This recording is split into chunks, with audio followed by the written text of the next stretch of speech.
ఇటీవల గుంటూరు జిల్లాలో జరిగిన బ్రహ్మయ్య హత్యను ఖండిస్తూ గురువారం స్థానిక గోకవరం బస్టాండ్ వద్ద ఉన్న అంబేద్కర్ మెమోరియల్ లైబ్రరీ హాల్లో దళిత ఆదివాసీ హక్కుల ప్రజా సంఘాలు సిపిఐ న్యూ డెమోక్రసీ ఉమ్మడి తూర్పు గోదావరి జిల్లా కమిటీలు నిర్వహించాయి. ఈ సభకు ఐఎఫ్టియు రాష్ట్ర ఉపాధ్యక్షులు జి వెంకటేశ్వర్లు అధ్యక్షత వహించారు.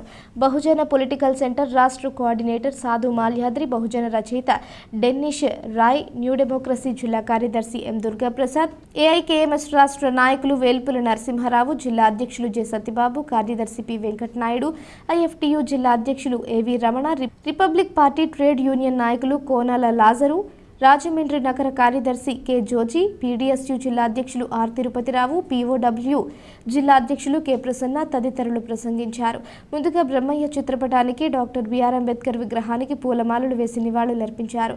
వక్తలు మాట్లాడుతూ చంద్రం టాన్యాల ముఠా చేసిన బ్రహ్మయ్య హత్యపై సమగ్ర విచారణ జరపాలని, హంతకులను అరెస్ట్ చేయాలని డిమాండ్ చేశారు. పోలీసులు ఇప్పటికీ నేరస్తులు ఎవరిని అరెస్టు చేయకపోవడాన్ని వక్తలు ఖండించారు. విప్లవ ముసుగులో చంద్రన్న హత్య రాజకీయాలు వీడనాడాలని డిమాండ్ చేశారు. ఇటీవల గుంటూరు జిల్లాలో కామ్రేడ్ నాదెండ్ల బ్రహ్మయ్యను న్యూ డెమోక్రసీ ముసుగులో ఉన్న చంద్రం టాన్యాల ముఠా అత్యంత కిరాతకంగా హత్య చేసింది. విప్లవ రాజకీయాలకు ఇటువంటి హత్యలు చాలా వ్యతిరేకమైనవి. ఇట్లాంటి తన సంస్థలో 40 ఏళ్ల పాటు పనిచేసిన బ్రహ్మయ్య విద్యార్థి ఉద్యమం నుంచి కూడా అలుపెరగని పోరాటాలు చేసి అనేక భూములు సాధించి పీడిత తాడిత వర్గాల కోసం తను పనిచేస్తే తను నేర సామ్రాజ్యానికి అడ్డొస్తున్నాడని చంద్రన్న భావించి తన నేరాలన్నీ కూడా బయట ప్రపంచానికి తెలియజేస్తాడని భయపడి ఆయన ఇటీవల 7వ తేదీని హత్య చేశారు. ఈ హత్యను మేము తీవ్రంగా ఖండిస్తూ ఉన్నాం.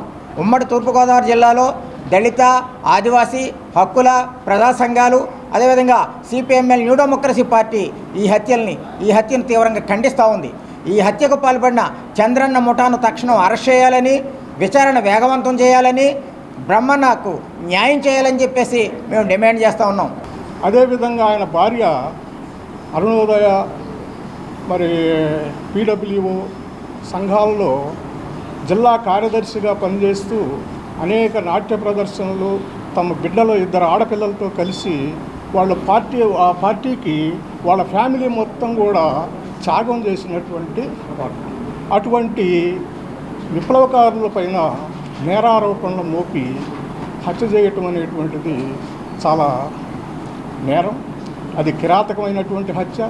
అది ఒక బహుజన బిడ్డ కాబట్టి అతన్ని చర్చలు అనేటువంటి పేరు మీద పిలిచి హత్య చేసి ఎక్కడో పల్లెటూరు చివర మురుకాలలో పడేసినటువంటి హీన స్థితిని మేము బహుజన సంఘాల తరఫున తీవ్రంగా ఖండిస్తున్నాము. కామ్రేడ్ నాదెండ్ల బ్రహ్మయ్య అన్న ప్రకాశం జిల్లా టంగుటూరు మండలం కారుమంచి గ్రామం. చాలా చిన్న వయసులోనే చిన్న హాస్టల్లో చదువుకున్న రోజుల నుంచే పీడీఎస్ ఉద్యమానికి ప్రభావితుడై చదువు 10th క్లాస్ పూర్తి కాగానే గుంటూరు నరసరావుపేటలో ఇంటర్మీడియట్ చేరిన దగ్గర నుంచి పీడీఎస్యూలో ప్రవేశించి అప్పటి నుంచి అంటే దాదాపు 1982 ఆ ప్రాంతం నుంచి కంటిన్యూస్గా ఫుల్ టైమర్గా మారి విప్లవోద్యమంలో పనిచేసినటువంటి ఒక సీనియర్ కార్యకర్త, నాయకుడు. ఆ విద్యార్థి ఉద్యమం నుంచి అంచెలంచెలుగా ఆయన రైతాంగ ఉద్యమంలోనూ అలాగే పార్టీలో కూడా రాష్ట్ర స్థాయి నాయకుడి దాకా ఎదిగినటువంటి ఒక గొప్ప నాయకుడు. దాదాపు 42-45 సంవత్సరాల సుదీర్ఘ చరిత్రలో ఉన్నటువంటి ఒక నాయకుడిని చాలా చిన్న ఆర్థిక ఆరోపణలతోటి హత్య చేయడం అనేటువంటిది ఇది చాలా అందరూ ఖండించదగినటువంటి విషయం.